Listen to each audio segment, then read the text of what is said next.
Welcome to ESPN, the Watch ESPN app, men's quarterfinals. Mondo Ortiz from Norwalk, California, going up against Sean Lenning, now living in Tucson, Arizona, originally from Shoreline, Washington. This is the WPH Race for 8 Houston, the Telspin Family YMCA. From Los Angeles, California, we have Armando Ortiz. A referee making the announcement. From Shoreline, Washington, we have Sean Lenning.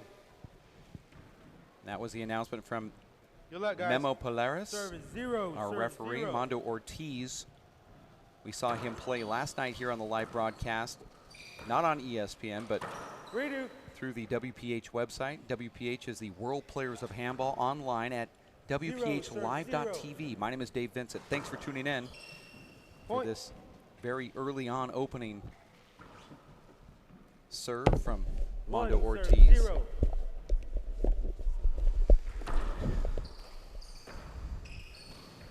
We now welcome in David Fink into the broadcast booth. Thanks, Dave. I felt you coming. Why is that? Well, I mean, smelt you coming. Oh. This is a very interesting matchup. Both these guys are so hot and cold. They could be the best player in the game on any given day. And then again, we've seen them lose to a lot of different players too, so you have no idea what to expect here today. Wow, that's just an unbelievable shot from Sean Lenning. How does he just continually make the craziest shots you've ever seen? Is that why he has the nickname The Freak? I don't go by nicknames. Serves 3. I received an email about something of that nature. Sensitive much? And he does it again. Sean barely misses the front wall there, trailing 0-3. Serves 0.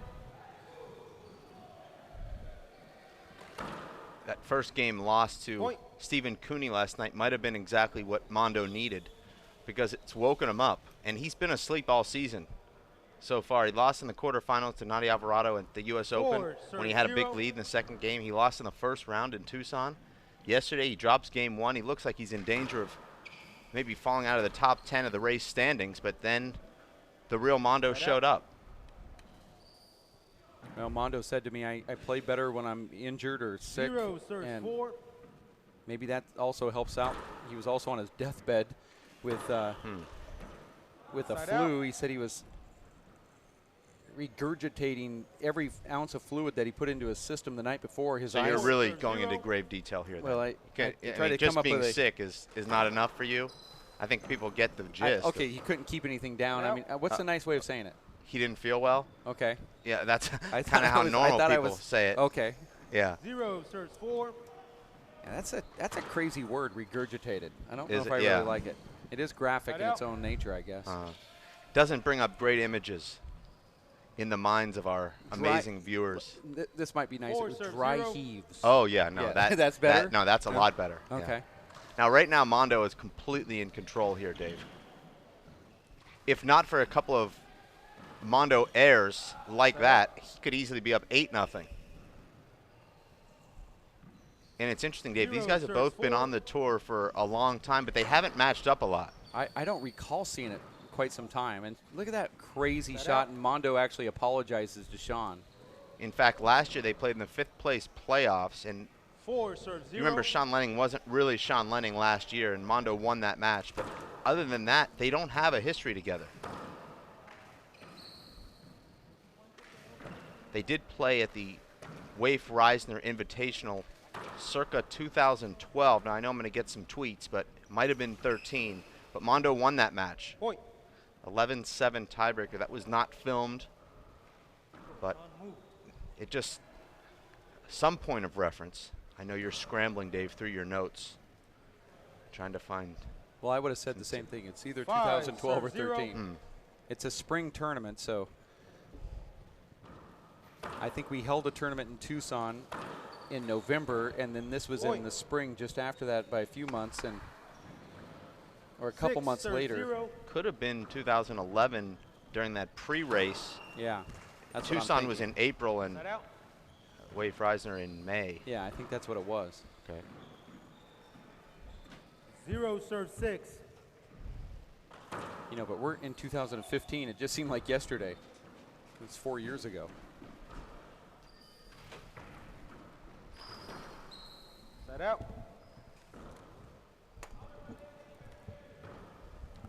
6, serve 0. Mondo Ortiz taking Sean Lenning to the woodshed early here. As we welcome into the broadcast booth, Art Howe. You say, is it how or how do you, how would you pronounce it? It's probably the most easy word to pronounce. And yet I feel awkward when I say it. How. With that E on the end, Art. I know. When I go to winter ball back years ago, it was Howie. That's true. 6. After about 40 years in the majors, though, I think people got it right. Well, this has really helped me play ball, playing handball when I was younger and playing Major League Baseball. I used to play a little handball to keep my hand-eye coordination going. It was a great sport to keep you in shape. And I played David's father all the time, Mr. Fink. He was tough. So you know who my broadcast partner is? Yes, I do. Okay. Very well. Wow, he's famous. So we're in the booth with Dave Fink, top 8 pro, and Art Howe, who celebrated over 40 years of being in Major League Baseball, coach, player. Actually, you were a great player. I'm not sure if you won the Rookie of the Year award in your first couple years there, but you certainly did well. You know, I look back on your record as a player, and I'm sure you just missed those days of being on the field, and then of course you have a great coaching record as well. And you love the sport of handball, and there's an amazing shot there from Mondo Ortiz, who hits a flat rollout. Yeah, these guys make us look so easy. Until you play the sport yourself, you realize how hard a lot of these shots are, and they really do make it awfully easy. Referee calls that over. But isn't it like the way all sports work? You know, I saw Derek Jeter in his rookie year, and I saw him take a ball as a shortstop, and it just seemed like he wasn't even wearing a glove. It was so soft the way he picked up the ball. It was a kind of an in-between hop too, and I thought he just had all this confidence, threw over to first base, you know, really easy. And I was in the stands thinking to myself, I could do that. I mean, and the reality is, no, you really can't. Why'd you bring Jeter's name up, by the way? Well, I brought it up. He made one of the greatest plays of all time against us in the postseason that I still have nightmares about. Well, it would have been avoided had someone slid. Well, it would have been avoided if the Astros would have listened to you when you asked them to draft Jeter out of high school. Yeah, what a tremendous career he had, and class act. Who in the right mind will fly from shortstop all the way over past the first baseman and backhand a throw to home plate? By the way, he was safe, right? I would like to have instant replay back then. You know, I could have challenged that. I would have challenged it because the worst you could do is have him continue to make the out call. But it was bang, bang, that's for sure. And still amazing, though. Yeah, it was. And it obviously kept me from going to the World Series. 2 serves 9. The score here is 2-9. Art, talking to one of the pro players earlier who told me that since there's a lot of collegiate handball players here from different colleges, from Florida and also Texas, they're going up to the pro players asking for their autographs at this event, which is kind of cool. I know you've been around that whole autograph seeking thing your whole life, but well, I think it's great for these players to get some acknowledgement. This is one sport hopefully will continue to grow, and because of your efforts, both you and David continue to do a great job of announcing and promoting the sport. Hopefully it'll continue to grow, and you know, it was, like I said, it really helped me in my sport become a better player defensively. Yeah, we're here at the Telespin Family YMCA talking to Art Howe, who actually just, I'm sure you're just here on a treadmill or cardio kickboxing class. We just pulled you in. Not really. I just came to watch David, you know, play today, and his father is my best friend. I'm sorry. And it's always nice to get to see them. I wish they'd come to town a little more often.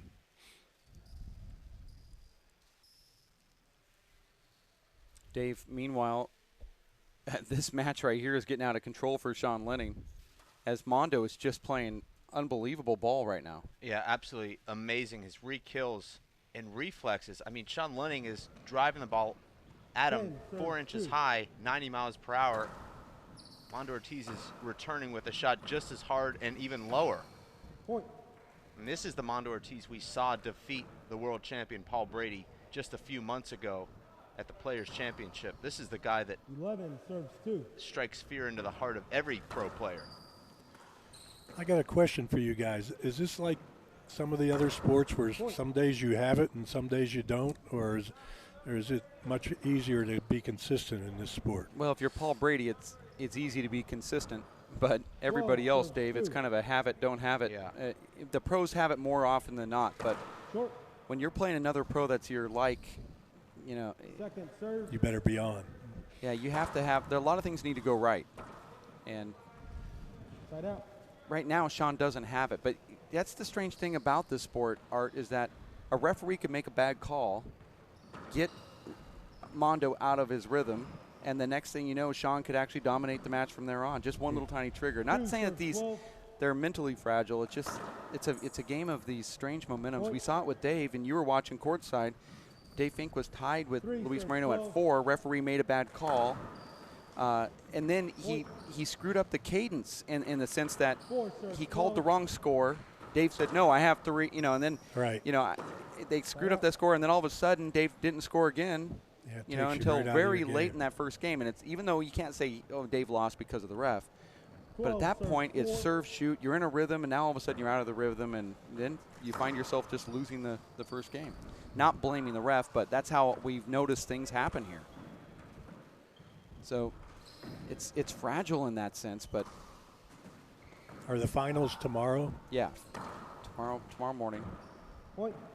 It's interesting though, Art, and I'm sure you know this, we talked about this last night on the broadcast, but sometimes you put so much into it, so much preparation, training, practicing, studying, and then you come out and just play the worst you've ever played, and other times you come in with very little preparation and play even better. Right now we're seeing Sean Lenning, who's a former #1.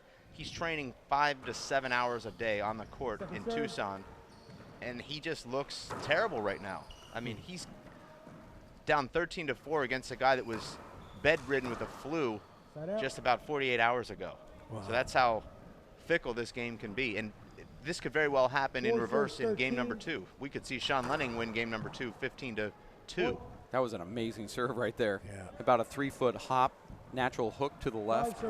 But yeah, I'd like to say it's compared to like UFC fighting or boxing in the sense that since it is one-on-one, so many little tiny nuances could throw somebody into being more angry, or you disrespected by somebody because they did something in the middle of the match that you found disrespectful. All of a sudden you get to see their 120% effort. When in other sports, when you try too hard like that, it might actually backfire. Right. You know, you see a major league pitcher when he gets mad, he wants to throw the ball hard. He throws it. He throws it sometimes over the backstop, or the shortstop, or over the catcher, might throw it into the ground. He might play better when they're upset. Other players don't play good. It's. What's the best way to condition yourself for this sport? Do you do a lot of running or do you just continue to play the game itself? Well, playing the game is important, particularly against the top level, because it's hard to replicate that level of heart rate and fitness. But as far as cross-training, a combination of aerobic and anaerobic training. So interval training, and then maybe the next day a longer jog of 3 or 4 or 5 miles.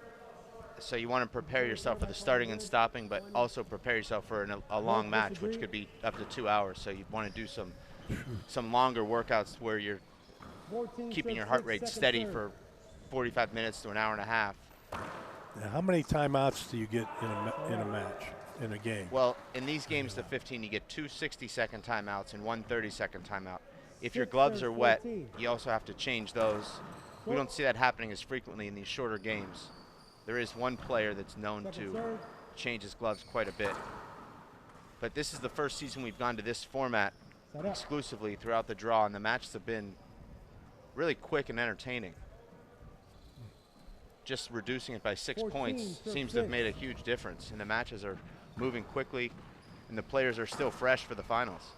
Now, you mentioned about wet gloves. What exactly does that do to the ball if you've got wet gloves. Well, the reason that the guys wear gloves is so the ball doesn't slide. A lot of these guys would prefer to not wear gloves because they'd feel the ball better, but when the ball gets wet, it'll hit the floor and slide almost as though it's hit ice, or it'll hit the wall and slide. So you have to wear dry gloves to maintain a true bounce off the floor and off the side wall. So you'll see if it's very humid outside and there's poor ventilation in one of these courts, you'll see the ball start to slide on the walls. That becomes a problem. So the gloves eliminate the aspect of at least the ball sliding from wet hands. There's also, you know, as you grip things, you get kind of your oil from your skin on the ball or whatever that you grip. And these walls are painted in such a way that they are pretty slick. You can walk up to it and feel it. You know, you've played the game, so you know what it's like. It's just paint. And so if that ball gets a little greasy or oily and, you know, obviously when you're going to sweat, it hits that wall, it'll just shoot just like even if it only even if it only shot like 1 inch, it throws you completely off. You have to wear the glove just to prevent that slide from happening. Other players, some of the older players, will wear gloves because it, you know, prevents their hands from getting bruises and things like that. The outdoor game, they don't play with gloves in the outdoor game very often. Oh, really? You know, they play with that outside. It seems that the weather's nice and the condensation on the ball will pretty much evaporate after hitting the first wall. Well, they don't play with gloves in Cuba either, do they? The ball players that come up here? I mean. Hey, but my hands were always got bruised playing it. Of course, I only played it in the off season, trying to get in shape and everything. But how do you develop your hands?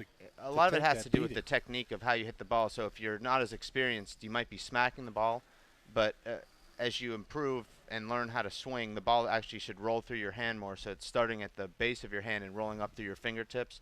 So you're not just smacking it, because when you smack the ball, you probably will get a bruise, more than likely. So it's learning how to hit the ball and keep your wrists really loose, because when your wrists are stiff, you're going to smack it and probably bruise your hands. I would say it's more like a high-lie, you know, situation where you're letting the ball almost feather out of your hand. And if you see a guy like Luis Moreno who's got really amazing wrists, and he can hit a 90-mile-per-hour ball that's coming at him and hit it back 90 and not even feel it hit his hands, because he has such great timing. The ball kind of rolls from his palm out the tips of his fingers. Not necessarily like that, but it's close enough, and that's really what these guys do. And you sometimes don't even feel anything. Other times you feel every single shot, you know, especially if you're off balance or if your timing's wrong. It also is different for everybody. I know my dad has such strong hands that he could play in the freezing cold with no gloves on. It wouldn't hurt. I need to warm up my hands in scalding hot water and wear padded gloves and wear liners. Otherwise, I can't even hit the ball. So I think in that respect, it is different for everyone. Both disagree. Second serve. Sean Lenning, I think, has to feel pretty good that he got that first game out of the way, and he knows it's not going to go any worse here in the second game, so the pressure is really off Sean Lenning here. If he gets off to a nice lead here, I think he's got the momentum. And the good thing is he didn't expend a lot of energy in that first match.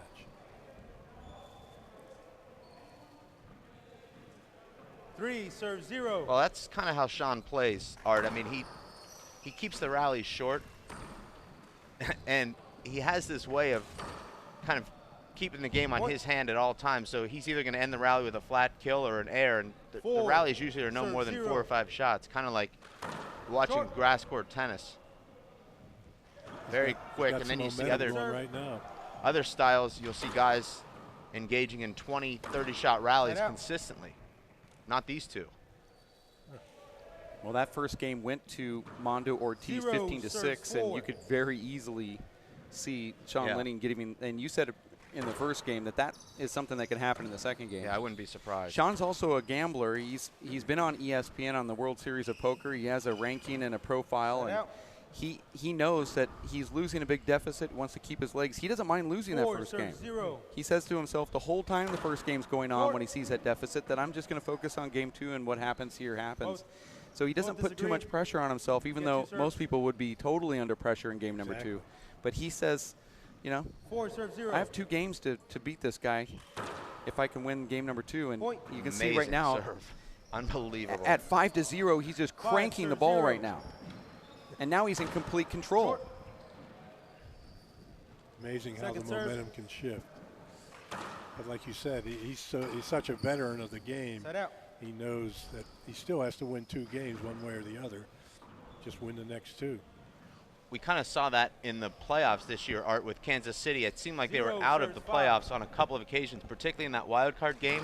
I mean, they're down 4 runs in the 8th inning in a 1-game playoff, and they come back and win that game and go all the way to the World Series. I mean, it's amazing. I've never seen the momentum switch like that in baseball. I don't know if that happens consistently, but they took the momentum from that 1-game wild card playoff and rode it all the way to the World Series and almost won the World Series. And they should have most likely been out of the playoffs. I mean, what are the chances of coming back from a 4-run deficit in the 8th? Probably less than 1%, I would think, if you look at the numbers. Yep, I totally agree. But once again, that's what's great about the game of baseball. You have to get 27 outs, no matter what. And that last out is sometimes very, very difficult to get. That's why that closer is so important. See, I don't know about that, Art. I've looked at some research, and even the teams with no closers are winning 96% of the games that they take a lead in with the 9th inning. So you have a great closer, you win 97 or 98. That's 1 or 2 extra games a season. And that's what wins a division or not, though, 1 or 2 games. Okay. Yeah, I mean, especially if you get to a 1-game playoff. As a manager, you want that good closer, though, trust me. Also, it just adds confidence to the whole team when they know they've got that guy that's going to run out from the bullpen. And it just – there's something about it. You know, when I played baseball, Art, when I knew there was a pitcher that was pitching, it just – the whole team just played better. You know, you just had this sense of so much confidence. Hey, we've got our guy on the mound. And it all starts there, right? You better believe it. And, you know, when you have that closer that you have all that confidence with coming in the 9th, you know, like you said, more times than not, you're going away with a win. And those are the most difficult losses that you have. When you lose a game in the 9th inning, it kind of demoralizes a club. And that's why by committee is kind of tough because, as you know, you like to have your mindset when you come to the court here or to a ball game when I'm going to go to work. Yeah. You kind of program yourself for it. And the problem is some pitchers, if they don't know exactly when they're going to be getting into a game, they don't react real well to it. And that's what I think more than anything that bullpen by committee, that's where the problems start to develop. Because number one, they don't know when they're actually going to get the pitch, and number 2, it's a built-in excuse. And as a manager, you don't want guys that have excuses. You're listening to the voice of Art Howe, former Major League Baseball player and manager for a couple different teams, Oakland A's. Wow. Point. Really, I think more of a, I would say Houston Astro at heart, but zero. Well, that's home for me too. You know, but did you play for Pittsburgh as well? Yes. Okay. That's who I started with. That gave me my opportunity. 10-0. And Art, Sean Lenning is just 5 points away from putting a donut on Mondo Ortiz. When I was fat, I used to know how to pronounce that word. Now I can't do it. That's amazing. He went from getting his tail kicked basically in the first game, and now he's turned the table. That's why we minus Dave Fink call him the Freak. Dave doesn't use nicknames. Not ones that I don't make up. That's how I do things. Point. If I don't have 100% input on the creative process, I don't acknowledge it. Dave just wants a royalty check for everything that he does. But short. Art, if you had to go out to the mound here and talk to Mondo Ortiz, what do you say to him right now? I mean, clearly was great in the first game. This game is, I don't know, almost over. Do you tell him to pack it in and wait for the tiebreaker? That would be my advice. You know, save your energy for that last match, the last game, and give it your all, because right now you're really scuffling. Let's see. One's neutral, one disagrees. Call stands. Wow, that ball was short. Dave, that was short. That would have been side out right there. He wouldn't have gone for that. If I were Art and I went out to the mound, I would say start lob serving Sean. He's taking your best power serve and re-killing them with both hands. Yeah. Just do anything to. It worked for Mondo when he lob served Paul Brady in Salt Lake City. possibly that could work here. Sean's re-killing these power serves from Mondo. Serve. So, Art, what is that? What's the climate when you go out to the mound and have to take that ball from your horse? Well, you know the guy gave you everything he has, and the key is the guy you're bringing in at that point.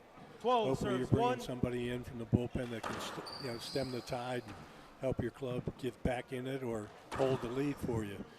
So, I mean, that's the great thing about sports, especially team sports.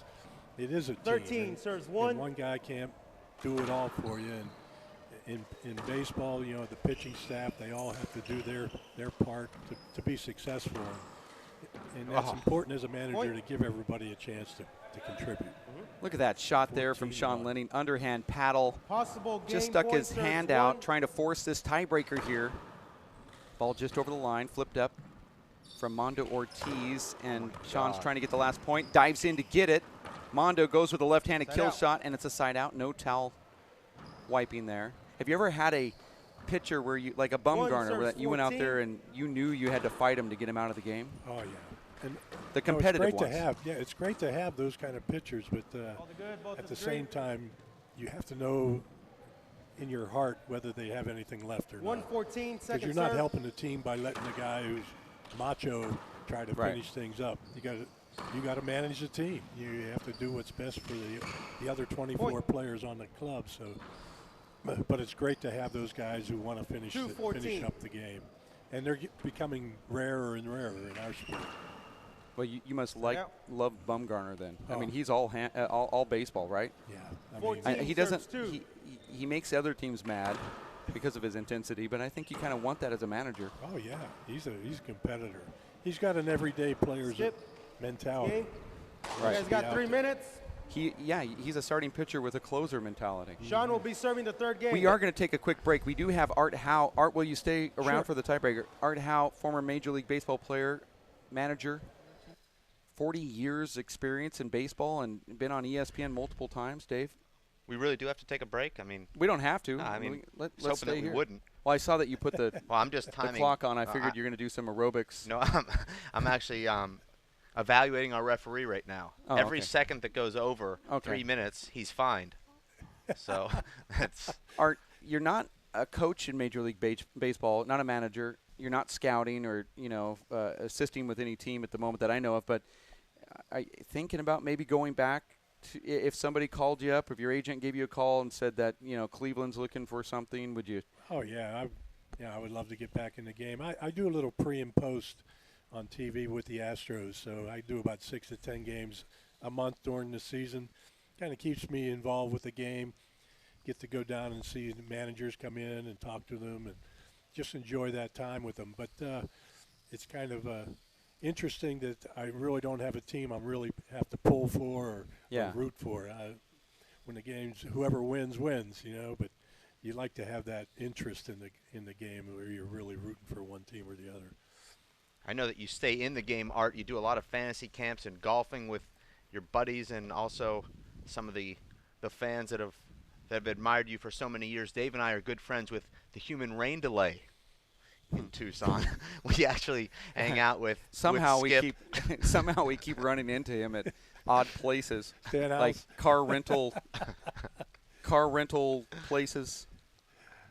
I see. You played against him, didn't you? No, he was in the American League, and I was in the National League. But I run into him up in Dallas. In fact, in another month or so, there's going to be a charity event. It's just a small world then, right? I mean. Yeah, I'll get to see him up there. I see him once a year up there. See, just say Dave and Dave said hi. He'll know what you're talking about. Every time he sees me, he just shakes his head. I was actually in the bunker in his backyard. He lives right on the Ventana Canyon driving range. Is that right? And he looked over at me and said, I guess you don't need any work on your sand game. Just walked away. That's where we are, though. We're that comfortable. We skip the hellos. Well, I ran into him at El Charro Cafe. Yeah. While I was on my third chalupa. And he said, "You're here again." I knew I had to go on a diet. So how's your golf game, by the way, Dave? It's non-existent, unfortunately. I've got a kind of a bad back, and it's very difficult for me to swing. Last time I swung a club, I hit 200 or 300 balls, and took me about a month to get over it. So I'm trying to get my back strong enough so I can start hitting balls again. Okay. Well, I go out and I hit about 10 balls, and that's about it. Yeah, that's probably those 300 balls you swung at had something to do with it. Speaking of Hargrove and the human rain delay, I should say, since that's how that's a nickname you use that you didn't come up with. I respect that so much that I have to. Human rain delay. But speaking of him, he was in a great situation, guys, third game. and just left his ball club, you know, not mid-season, but close to the end of the season. You know, there's strange things that have happened in the sport of baseball. I'm sure you have some great stories that you'll never be able to tell. You got that right. I mean, you're not a Jose Canseco. The best stories are the ones you can't tell. You're not a Jose Canseco. You can't tell them. But well, actually, you could tell them on the air because no one's listening. Yeah, actually, and by no one, I mean no one. Yeah, no, there's a lot. Yeah, I got the numbers. Look at that dive right there from Sean Lenning. Oh, he's going to win the rally too. Point. Sean Lenning takes point number 1 here in the tiebreaker. We're going to 15, win by 2. Mondo wins the first one, 15-6. Sean comes back, takes game 2, 15-2 here early, 1-0. Make it 2-0. And this is a crucial time in this game for both guys because Sean Lenning won that second game 15-2. He's now outscored Mondo 18-2 in the last 20 and points. He was picking away there in game number 1, even though the score doesn't really reflect he scored it. 6 of the last 7 points in game 1. So he's. Is he ranked higher than Ortiz? Sean Lenning was our former number 1, and last year just went into a slump. I mean, I don't know what you even compare it to. I know there's been a lot of examples in baseball. But from number 1 to number 9, and he was lucky to be number 9, as a matter of fact. This year, I believe he's on his way back to the top 3. This is like a Rick Ankiel type moment. He almost I would knob-blocked say so, it. yeah. No, but there's guys that have hit 330 and then go on to hit 220 the next season. I mean, it would be something akin to that. Well, that's because of drug testing, but that's a different story. I don't think that pertains to why Sean's where he's at, but. Well, it's amazing in our sport, you know, from one year to the next. You know, that's why the superstars do it year in, year out, whereas, you know, some guys hit 300 one year and, like you said, next year hit 220. And for whatever reason, you don't know. It was contract 3 or 4 months off. It was a contract year. I guess. Look at the score here, 6-0. But you're right. I mean, you get at 10 blue pits, though. That's the difference between hitting 280 and 250 for the year. So there is some luck involved, and you can hit the ball hard right at people.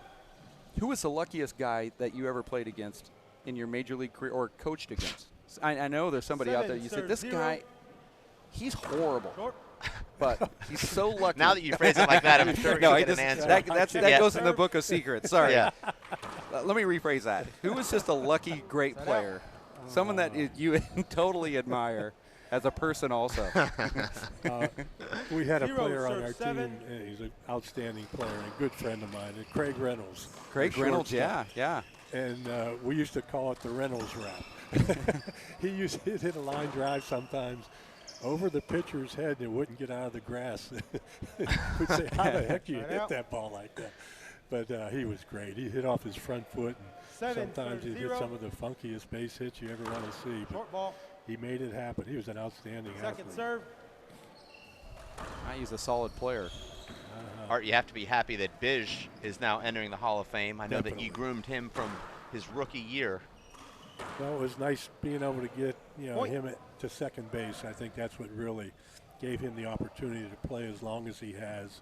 And be able to put up the numbers he's been able to do it. He was a catcher originally when I came to Houston, and he wasn't a real big kid, and I was always afraid of Dave Parker running him over at the plate because Parker was doing that on a regular basis. Well, that's against the rules now. Yes, it is.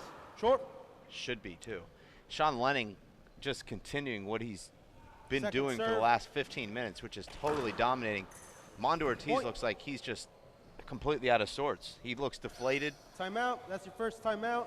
It looks like he doesn't know what to do right now. Yeah, this goes back to what Art was, bringing up in that first game or second game when you're talking about, does it happen often and, a player win one game and lose the next. And, this is just a great example of all of that stuff. Sean decided that he had enough. And I believe about 6-0 in the first game, he made the decision that he's going to focus on the next two. And we could call it momentum if you want to, but in reality, this is all part of the system or the game plan that he had to readjust at about 6-0. Okay, this is going to be the new game plan. 30 seconds. He visualized it, and he's doing it. Well, Art, I know you're a numbers guy, but we did the research. Right, this was in 2011. We tracked 50 matches that were best out of 3. The player that won the first game won 48 out of 50. So there's a perception that, well, I'll dump the first game and come back and win the match, but the numbers don't play that out. Here, of course, it's one of the exceptions. This would be one of those 2. Right. Now, when you're playing someone like this, do you kind of figure out or see a weakness that you can go to against somebody? But these guys are so good. No, there are no weaknesses. No, there are none. You just have to hit kill shots. Yeah, hit good shots.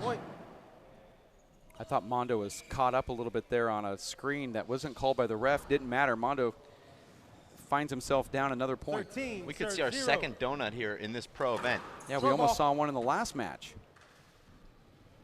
Sorry. Second serve. I forgot it was you that was in there. That was a 15-1 score. That was a low blow. I just forgot it was him. And that's when everything's working, that sort of stuff happens. That's the Craig Reynolds shot right there. That was Reynolds wrap. He wrapped it. That was a Reynolds double wrap. The Reynolds wrap cubed. Or I don't. Too much? No, just Possible about the right amount. For you. Here it is, going for the donut. I don't know how to say it anymore. Well, Art, these guys are not the type that want to, send you home feeling good about yourself. They're going for the donut. Sean's got it. Wow. Outscoring Mondo 30-2 in the last 2 games. That's like kicking sand in their face, huh? Yeah. You beat them like that. No, it's really unbelievable because you just don't see a guy like Mondo getting donuted. I don't think that's even happened to him. I mean, not in a tournament play that we know of. We've never seen it. Well, it's very rare for any pro to be donut, and we've seen it twice now in this tournament. Now in a 15-1 game, I mean, it's strange. Well, I guess we're going to say goodbye to you. I mean, I don't want to, but we have another match coming up. I appreciate you having me on, guys. I know that wife Betty Lou. Is she the inspiration to any of the Dr. Seuss stuff? Betty Lou who? And I don't think so. You have an amazing wife. Your whole family, your support system. It makes it sound like you're going to AA meetings. The way I started that. But it's great having you here, and I hope that if you are going to stick around, I don't know if you are, but if you are, we'd love to have you here. We can talk baseball and handball at the same time. Well, You've played both. I appreciate that very much. I enjoyed every minute of it and cheer you guys on. Yeah. I'll follow you across the country, that's for sure. Yeah, no kidding. Well, we'll be in San Francisco in 3 weeks, so we'll see you there. I know that you've got some roots there, Art, in that House Bay of Prime area. Rib. Go eat at the House of Prime House Rib. of Prime. Was that in Oakland? No, that's in the city. Okay, because I remember you took me to a nice spot in Oakland when you were managing the A's. That was about 16 years ago. Yeah. Met you out there. Yeah, good old days. Yep. Back when you guys used to be friends. Now it's Art and I that's taking this friendship over. Well, thanks a lot, guys. Thanks a million. Thanks, man. I appreciate it. Thanks, Art. Thanks, Dave. We have another big match coming up right around the corner. I want to thank Art Howe for coming in and giving us that take that he has and his experience in sports. Dave, it's wonderful to have these opportunities. Yeah. Talk with these former professional baseball managers and players. Art Howe, who just left the booth, and he says a lot of good stuff. He's played handball. He's he grew up with your father, so that's where the connection is between you guys. And as a kid, you went to the ballpark in Pittsburgh, and you were able to play catch with a Craig Biggio and see those guys every day in Pittsburgh. I mean, what was that experience like? Amazing. I mean, I was 12 and I came down here to Houston by myself. Art's son, Matt, who was a minor league ball player for a lot of years, is the same age as me, and we were huge baseball players at the time. And I came out to the Astrodome and shagged flies, and Barry Bonds was to my right, and Bonilla was out there, and Bish, and amazing experience, as you can imagine, picking the ball up off the, is it a dome or the lights? Kind of crazy up there with Art was hitting the fungo, but I handled it. Able to catch one? Yeah, I did. Wow. Actually. Very impressed with that. Well, anyway, that's the connection. That's how we got him in the booth, I guess. I've probably known Art as long as anyone in the world. think he was probably at the hospital when I was born, so I've just known him forever. Amazing person. Well, I thought you guys kind of looked alike. But nonetheless, we have another match coming up right around the corner. Paul Brady's getting ready. He's warming up. I can hear that ball cracking through the headsets, and I know that he's in the court, and he's going to go up against this kind of, crazy Cinderella story, the phenom, Danny Cordova, who is having one heck of a tournament right now. Yeah. We're going to see that match coming up in, I guess my watch says about 20 minutes. So we're going to take a quick break here, and then we'll be back. We'll let you do your aerobics and your pre-stretching and no, there's a class I'm actually going to go take. It's a step class, step aerobics. Oh, I was hoping it was more of a psychiatrist, a seminar. Yeah, no, that session's later. A psych class. Yeah. We'll be back for Linda Manning, Jeff Kastner, Matt. I'm going to say this wrong, but Titano, Dave Fink, Dave Vincent, Art Howe, who was here. Thanks for tuning in to ESPN, the Watch ESPN app, as we're giving you the live coverage here, courtesy of the World Players of Handball. It's the Race for 8 in Houston, Texas, and we'll have another round of 8 match coming up in just a bit. Stick with us. We'll be right back.